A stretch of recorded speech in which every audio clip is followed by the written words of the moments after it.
events and studies that actually contribute to the policy issues facing the European Union, not just the religious issues, but also historical and other types of human rights and rule of law issues. And this is where this project comes in. One of the key ingredients of being a member of the European Union was to respect your own history vis-a-vis the catastrophe of World War II and the Holocaust.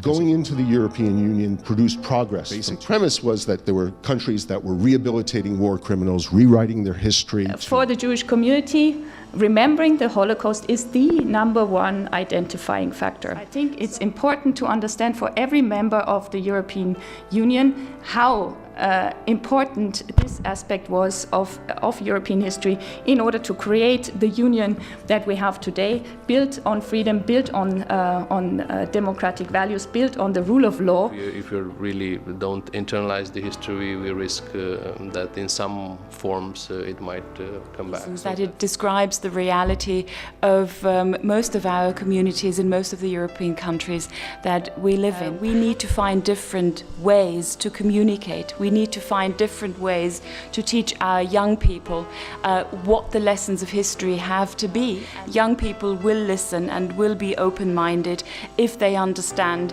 why what you're telling them and how what you're telling them relates to their everyday reality.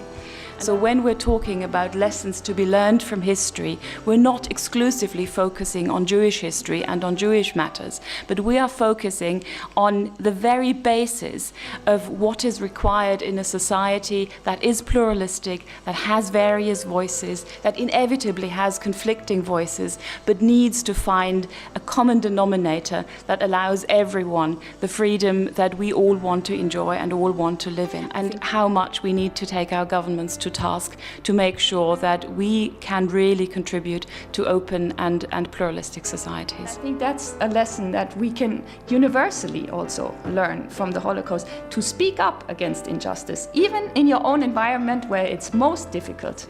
There needs to be an understanding that there is a broad consensus in our society that these things are not acceptable.